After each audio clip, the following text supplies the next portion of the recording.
இந்த உலகத்தை அழகாய் நான் படைத்தேன், இந்த உலகத்தை மிகவும் அற்புதமாய் நான் படைத்தேன். ஆனா அந்த உலகத்தை தேசத்தின் மக்கள் கெடுத்தபடினாலே தேசத்தை ஆண்டவர் அழிக்கும்படியா என்ன பண்ணாரு, நினைத்தார். அப்போதான் அந்த இடத்துல ஒரு நல்லவரை ஆண்டவர் காண்கிறார். யார் தெரியுமா? அது நோவா. என்ன யாரு? நோவா. நோவா அந்த அவ்வளவு ஜனத்தின் பெருகி இருக்கிற ஜனத்தின் மத்தியில நோவாவும் அவருடைய குடும்பத்தாரும் கர்த்தருக்கு பயப்படுகிறவர்களாக இருந்தார்கள். எனக்கு அன்பானவர்களே, இந்த காலை வேளையில நம்முடைய குடும்பம் கர்த்தருக்கு பயப்படுகிற ஒரு குடும்பமா இருக்க வேண்டும். நம்முடைய குடும்பம் கர்த்தரால் ஆசீர்வதிக்கப்பட்ட குடும்பமா இருக்க வேண்டும். நம்முடைய குடும்பம் கர்த்தரால் போதிக்கப்பட்டு வழிநடத்துகிற குடும்பமாய் இருக்க வேண்டும். ஆனால் இன்றைக்கு எல்லா குடும்பங்களும் அப்படி நடக்கிறதா என்று பார்த்தால் அப்படி என்ன பண்ணல, நடக்கவில்லை. ஆனால் அவர்களுக்கு முன்பாக நாம் ஒரு முன்மாதிரிகளா இருக்க வேண்டும். ஆண்டவர் நோவாவின் நிமித்தமாய் அந்த இடத்துல ஒரு மிகப்பெரிய பிரம்மாண்டமான ஒரு பேழையை கட்டி அங்கே பார்த்தீங்கன்னா நோவா போய் எல்லாருக்கும் சொல்றார், மழை வர போகுது, எல்லாரும் என்ன பண்ணுங்க, பேழைக்குள்ள வாங்க, மனம் திரும்புங்க, வாங்கன்னு சொல்றாரு. ஆனா ஒருத்தர் என்ன பண்ணல பேழைக்குள்ள. இன்னைக்கு நம்மளும் போய் எவ்வளவு சொல்றோம், ஆண்டவரை பத்தி சொல்றோம், ஒருத்தர் என்ன பண்ண மாட்டேங்கிறாங்க, வரமாட்டேங்கிறாங்க. இந்த பேழைக்குள்ள வர்றது ரொம்ப கஷ்டமா இருக்குது. பேழை என்பது சபை, சபைக்குள்ள வர்றது ரொம்ப கஷ்டமா இருக்கிறது. ஆனாலும் பாருங்க, அதுக்குள்ள பாத்தீங்கன்னா மிருகங்கள் எல்லாம் உள்ள என்ன பண்ற, ஜோடி ஜோடியா அனுப்புகிறா. எனக்கு அன்பானவர்களே, இப்படி அனுப்பின பிறகு மழை நல்லா பெய்ய ஆரம்பிக்கிறது. நல்ல மழை என்ன பண்ணுது, ஃபுல்ஃபில் ஆகுது. தேசம் முழுவதும் மழையால நிரப்பப்படுது. பேழை அப்படியே என்ன பண்ணுது, மேல அப்படியே தண்ணியில மிதக்க ஆரம்பிக்குது. இப்ப என்ன ஆகுதுன்னு சொன்னா, கிட்டத்தட்ட 40 நாள் தொடர்ந்து என்ன பண்ணுது, மழை பெய்யுது. படகெல்லாம் மேல வந்துச்சு. முழு பூமியும் தண்ணீரால என்ன பண்ணுச்சு, நிரப்பப்பட்டது. ஜனங்கள்லாம் செத்து போயாச்சு. இப்பதான் என்ன நடக்குதுன்னா, ஆண்டவர் நோவா கிட்ட பேசுறார். நோவா 40 நாள் சென்ற பின்பு நோவா என்ன பண்றாரு, தன் பேழையில் செய்திருந்த ஜன்னலை திறந்தார். ஜன்னலை 40 நாள் கழித்துதான் என்ன பண்றாரு, நோவா திறக்கிறார். நோவா அப்ப 40 நாள் அந்த ஜன்னலை என்ன பண்ணல, திறக்கல. ஏன் திறக்கல? ஏன் திறக்கல? உத்தரவு வரல. ஆமென். மழை பெய்யுது, ஜலப்பிரளயம் எழும்புது, பேழை தண்ணி மேல மிதக்குது. நோவாவுக்கு தெரியும் எங்க ஜன்னல் இருக்குது, எங்க வாசல் இருக்குது, எங்க என்ன இருக்குது அப்படின்னு சொல்லிட்டு. ஆனா அவன் 40 நாள் அளவும் காத்து இருக்கிறான், அந்த ஜன்னலை திறக்கும்படியா காத்து இருக்கிறான். ஆனா இன்னைக்கு நம்ம இடத்துல அந்த காத்திருப்பு என்ன பண்ணல, பிரச்சனை வந்தா போட்டு வடி டமால் துமில் தபால் துபால் வெடிக்கிறது. காத்திருக்கிறது இல்ல. ஒருவேளை அவர் இடையில திறந்திருந்தா என்ன ஆயிருக்கும், கப்பல் இப்படி இப்படி ஆடுறதுல அவ்வளவு பெரிய கப்பல் அந்த ஜன்னல், நானே இந்த ரூமுக்கு இவ்வளவு பெரிய ஜன்னல் வச்சுக்கிறேன், அவரு எவ்வளவு பெரிய ஜன்னல் வச்சிருப்பான்னு தெரியல. திறந்திருந்தாரு என்ன பண்ணிருப்பாரு, விழுந்திருப்பாரு. நிறைய நேரங்கள் நம்ம நியாயமா பேசதான் போவோம். ஆனா நமக்கு முன்னாடி எழும்புகிற பிரச்சனை, நமக்கு முன்னாடி எழும்புகிற சூழ்நிலை, நமக்கு முன்னாடி வருகிற ஜனத்தார் நம்மளை போலவே நியாயமா என்ன பண்ண மாட்டாங்க, இருக்க மாட்டாங்க, பேச மாட்டாங்க.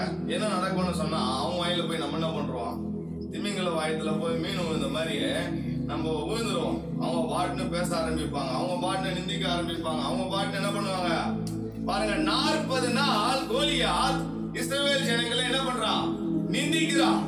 நான் ஒருத்தவங்க கூட என்ன பண்ணல. 40வது நாள் கடைசி தாவீது போய் கேட்கிறான், இஸ்ரவேல் தேவனாகிய கர்த்தர் என்னுடைய தேவன், அவரை நிந்திக்கிறதுக்கு நீ யாரு? கல் கையில கல் எடுத்து, நானா நாயா? ஆமாண்டா, நீ யாரு? நாய்தான். நோவா பாருங்க, ஏற்ற நேரம் ஏற்ற சமயம், காத்துருங்க. பிரச்சனைகள் எழும்புதா, கடல் போல கொந்தளிப்பு வருதா, காத்துருங்க. ஆண்டவர் உங்களை திறக்க சொல்றாரா, முன்னாடியே நம்ம என்ன பண்றோம், போயிட்டு அதுல பிரச்சனைக்குள்ள மாட்டிக்க கூடாது.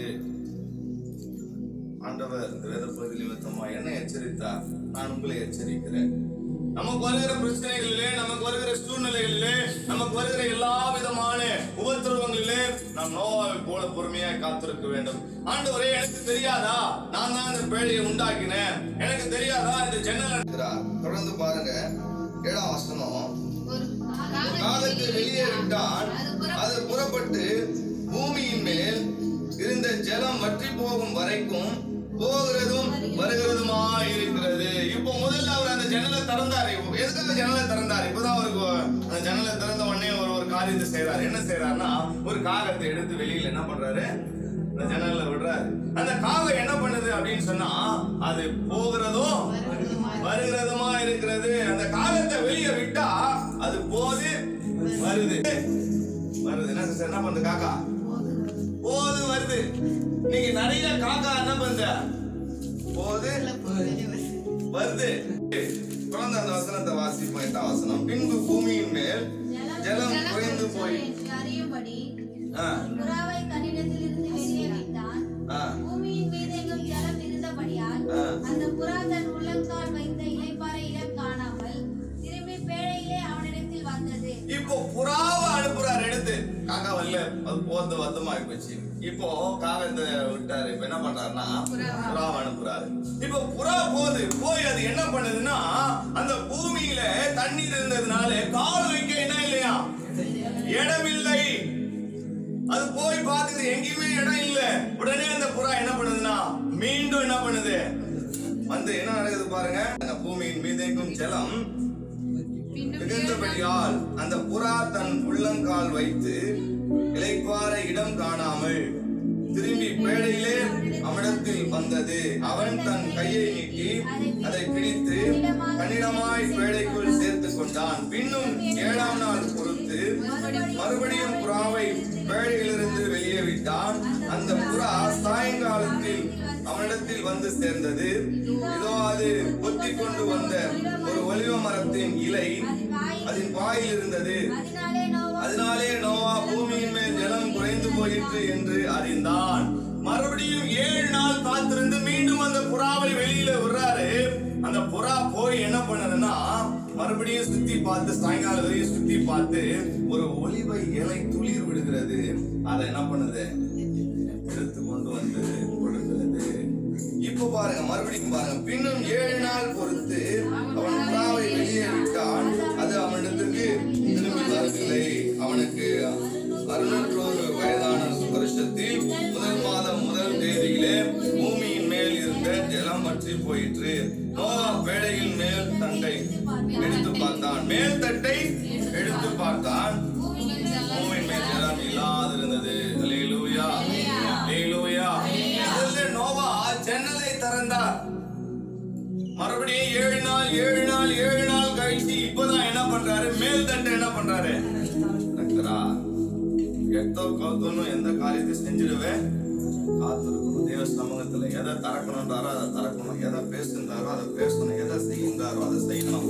இல்லைன்னா அமைதியா என்ன பண்ணிக்கணும், தப்பிச்சுப்புன்னு பேசக்கூடாது. பேசினா ஆபத்து நமக்கு தான் ரொம்ப அதிகம்.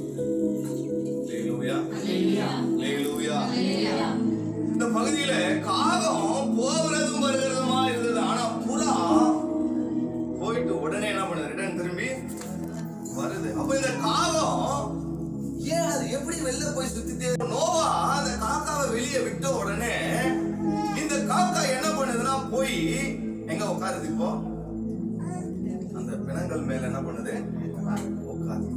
உட்கார்ந்து நல்லா அது ருசியா என்ன பண்ணுது, கொத்தி.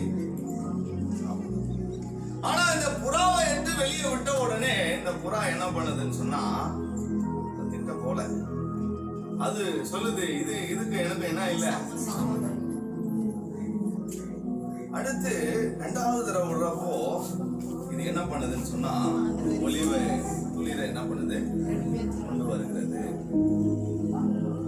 இன்னும் கொஞ்சம் ஆழமாய் நாம் கொண்டு செல்லும் போது இந்த பேழை என்பதை நம்ம சபையாக என்ன பண்ணுவோம், எடுத்துக்கொள்வோம். சபைதான் இன்றைக்கு ஒரு பேழை.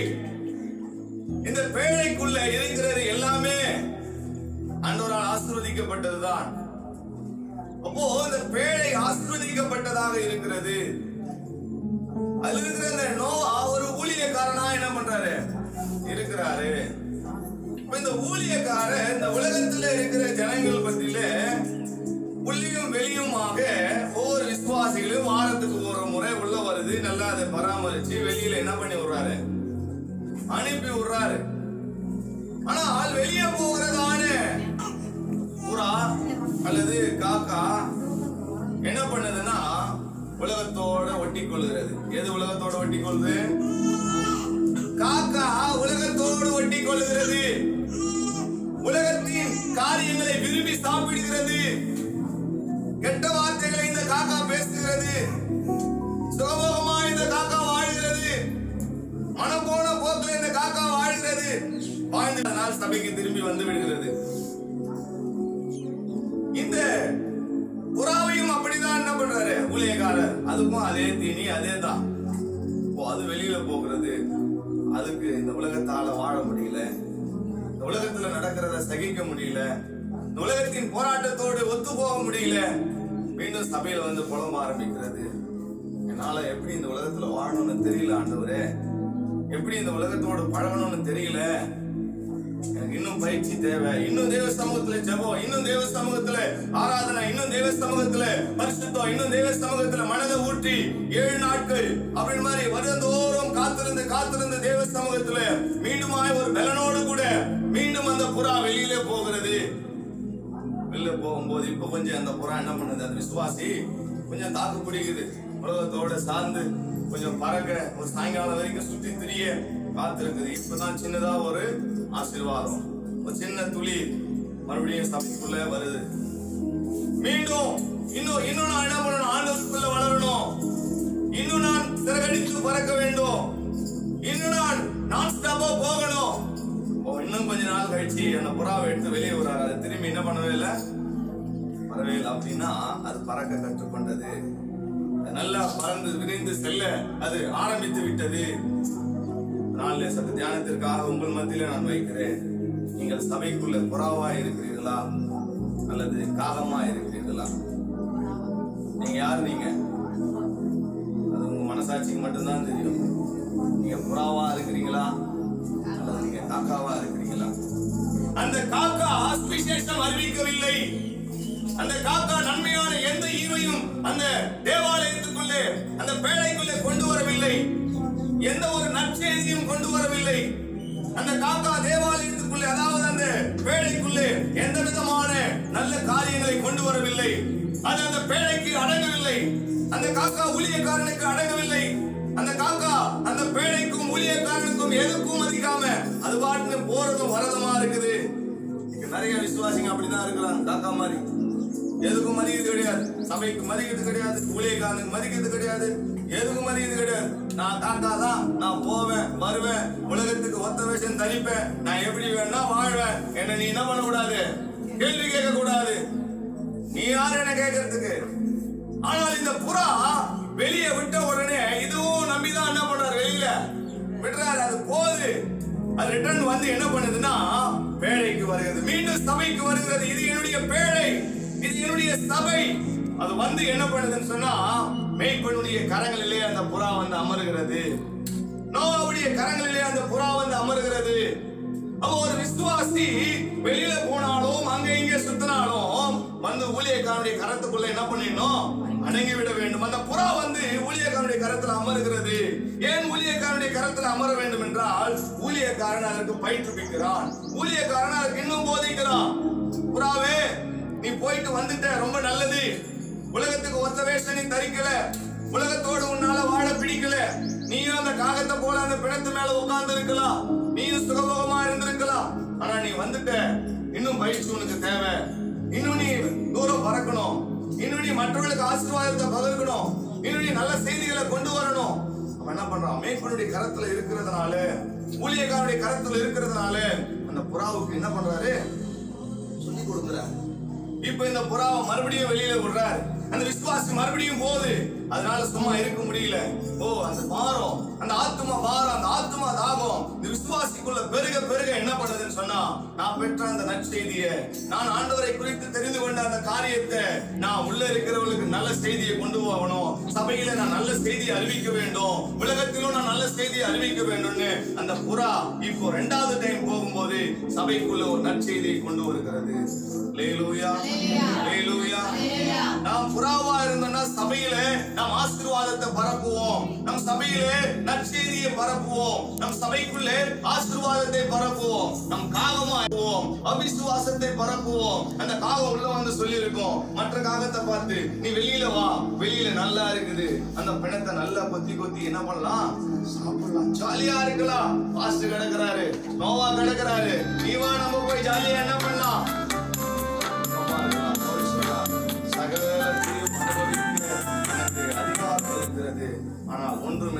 மிகுதியா என்ன பண்ணாது இருக்காது. எனக்கு அன்பானவர்களே, உங்களுக்கு நான் சொல்லுகிறேன், ஆண்டவர் நீங்க அவர் வெளியில நானும் உங்களை அப்படிதான் விடுறேன். என் விசுவாசிங்க நான் சொல்றது என்ன பண்ணுவாங்க கேட்பாங்க. ஆண்டவர் என்னை கொடுத்துக்கிற விசுவாசிங்க சபைக்கு ஆண்டவருக்கு பயப்படுவதா இருப்பாங்க. இந்த புறா மீண்டும் திரும்பி வருகிறது, மீண்டும் கற்றுக்கொள்ளுகிறது. இப்ப அந்த புறா புறப்பட்டு அது சிறகடித்து செல்லுகிறது. ஹல்லேலூயா. இதற்காக அந்த புறா சென்றது, மீண்டும் திரும்பி வரவே இல்லை. அந்த புறாக்குள்ள ஒரு பாரம், சுவிசேஷத்தை அறிவிக்க வேண்டும். ஆமென். ஒவ்வொரு விசுவாசியும் நீங்கள் சுவிசேஷத்தை அறிவிக்க வேண்டும். சுவிசேஷத்தை சுமந்து செல்கிற ஒரு புறாவாக நீங்கள் இருக்க வேண்டும். என் சபை பெருக வேண்டும், என் சபை ஆசீர்வதிக்கப்பட வேண்டும், என் சபையில ஆத்துமாக்கள் அதிகரிக்க வேண்டும், என் சபையில ஆத்துமாக்களாலே சபை நிரப்பப்பட வேண்டும் என்கிற பாரம் ஒவ்வொரு விசுவாசிகளுக்குள்ளேயும் இருக்க வேண்டும். ஆமென். ஹல்லேலூயா. ஹல்லேலூயா. இந்த புறாவை போல நம்ம இருக்கணும், காக்கா போல இருக்கக்கூடாது. ஏதோ போறது வர்றது, ஞாயிற்றுக்கிழமை வரைக்கும் வர்றது, அதுக்கப்புறம் 6 நாள் வெளியில என்ன ஓடுறது. நம்மை நாமே நிதானித்து பார்க்க வேண்டியது இந்த காலை வேளையிலே அவசியமா இருக்கிறது. ஆமென். ஹல்லேலூயா. ஹல்லேலூயா. செய்தியை தியானிக்கும் போது ஆண்டவர் இன்னும் நிறைய காரியங்களை என்னோடு கூட வெளிப்படுத்தினார், என்னோடு கூட பேசிக் கொண்டிருந்தார். இன்னைக்கு நாம் நிறைய நேரங்களிலே நோவாவா இருந்தாலும் ஒரு பொறுமை வேணும். ஆண்டவர் சொல்லாம என்ன பண்ணக்கூடாது, செய்யக்கூடாது. காக்காவா இருந்தாலும் அதற்குள்ள ஒரு மாற்றம் வந்திருக்க வேண்டும். புறாவா இருந்தாலும் அதற்குள்ள ஒரு மாற்றம் வந்திருக்க வேண்டும். அதனால யார் என்பதை நாம் நினைவு கூறுவோம். தேவன் நம்மளை சபையில வச்சிருக்கிறாருன்னு சொன்னா நாம் துளிர் விடுகிற ஒலிவ இலையை கொண்டு வருவோம் ஆண்டவர் நம்மளை வச்சிருக்கிறார். ஆமென். மற்றவர்களுக்கு நறுமணம் வீசுகிற, மற்றவர்களுக்கு நன்மை செய்கிற, மற்றவர்களுக்கு ஆசீர்வாதமா இருக்கிற ஒரு கருவியாக ஆண்டவர் நம்மளை பயன்படுத்தும்படியாய் விரும்புகிறார். மற்றவர்களுக்கு நாம் சுவிசேஷத்தை கடத்த வேண்டும். நம்மளை பார்த்து மற்றவர்கள் இவர்கள் ஆண்டவரை பின்பற்றுகிறவர்கள். அன்றைக்கு அந்தியோகியா பட்டணத்துல அவர்கள் சீஷர்கள் நின்று கொண்டிருக்கும் போது அங்கே சொன்னாங்க, இவர்கள் தான் யாரு? கிறிஸ்தவர்கள். நாம் சுவிசேஷத்தை அறிவிக்க வேண்டும். ஒவ்வொருவரும் சுவிசேஷத்தை என்ன பண்ணோம், சுமந்து செல்ல வேண்டும். சுவிசேஷம் அறிவிக்கணும். இயேசு இந்த பூமியிலே உங்களுக்காக வந்தார், இயேசு உங்களுக்காக மரித்தார், இயேசு உங்களுக்காக உயிரோடு கூட எழுந்தார், மீண்டும் அவர் வரப்போகிறார் என்கிற செய்தி இந்த பூலோகம் முழுவதும் பரவும் போதுதான் ஆண்டவர் சீக்கிரம் வருவார். ஆமென். ஹல்லேலூயா. ஹல்லேலூயா. வாரத்துல உங்களுக்கு தெரிந்தவர்களுக்கு சுவிசேஷத்தை அறிவிங்க. இயேசு உங்களை நேசிக்கிறார் சொல்லுங்க. இயேசு உங்களை வாழ்க்கையை மாற்றுவார் சொல்லுங்க. இயேசு உங்களை ஆசீர்வதிப்பார் சொல்லுங்க. என்னை ஆசீர்வதித்த தெய்வம், என்னை மனமாற்றிய தெய்வம், என்னை பாவத்திலிருந்து விடுதலை ஆக்கின தெய்வம் உன்னையும் அந்த பாவத்திலிருந்து விடுதலை ஆக்குவார், உன்னையும் அந்த கஷ்டத்திலிருந்து விடுதலை ஆக்குவார். நம்மளால சொல்ல முடியலன்னா இன்னும் நாம் புறாவாக வேலைக்குள்ள திரும்பி காத்திருக்க வேண்டியது அவசியம். நாம் காத்திருப்பது இல்லை. நோவா அந்த கதவை திறக்கும் வரை காத்திருந்தார். அந்த நோவா மேல்தட்டை திறக்கும் வரையிலும் காத்திருந்தார்.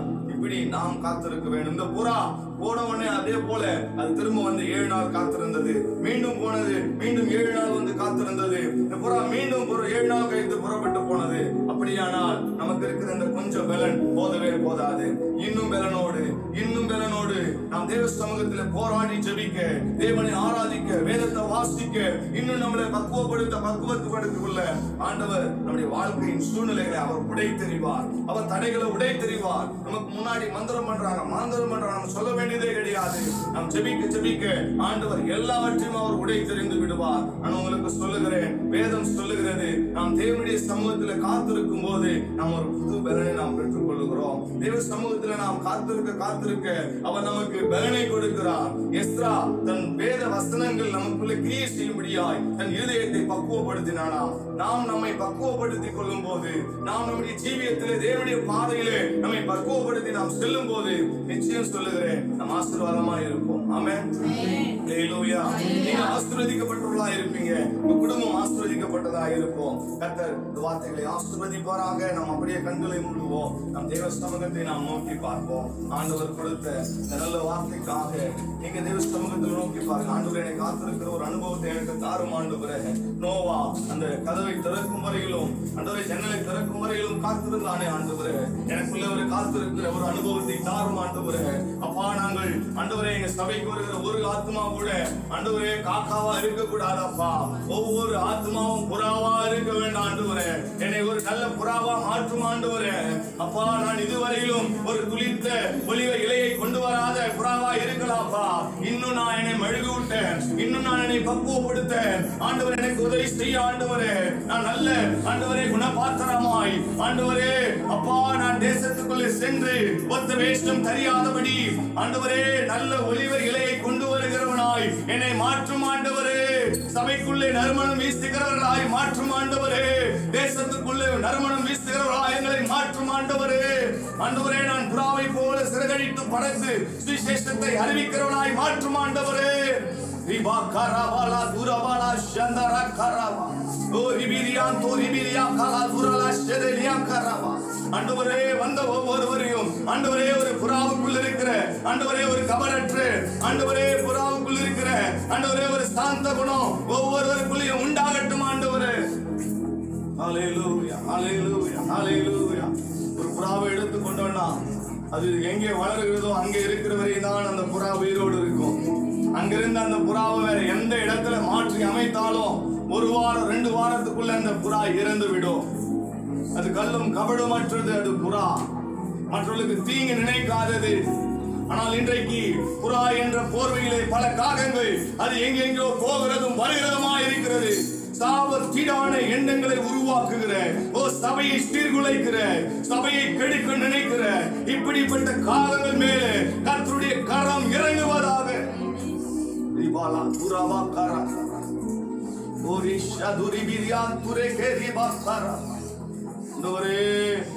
அப்பா, எங்களை முற்றுமாக சமூகத்தில் காத்திருக்கிறோம் ஆண்டவரே. எங்களுக்குள்ளே ஆண்டவரே அப்பா பிரச்சனைகள் கடல் போல எழுப்பினாலும் ஆண்டவரே எங்கள் பேழையாகிய சபையை சேதப்படுத்தாதபடி பாதுகாத்துக் கொள்ளுகிற தேவன் நீர் இருக்கிறீர் ஆண்டவரே. திரளான மழை போன்ற சொற்கள் பேச்சுக்கள் ஆண்டவரே விழுந்து கொண்டிருந்தாலும் பேழையாய் இருக்கிற சபையை நீர் காத்துக் கொள்ளுகிறீர். தம்முடைய ஊழியக்காரனை கர்த்தர் நீர் காத்துக் கொள்ளுகிறீர். பேழைக்குள் இருக்கிற புறா ஆண்டவரே விசுவாசிகளை நீர் காத்துக் கொள்ளுகிறீர். அதற்காக நன்றி ஆண்டவரே. தொடர்ந்து எங்களை ஆண்டவரே ஒரு புறாவை போல ஆண்டவரே சுபாவம் உள்ளவர்களாய் நடத்தும். இந்த கருத்தில்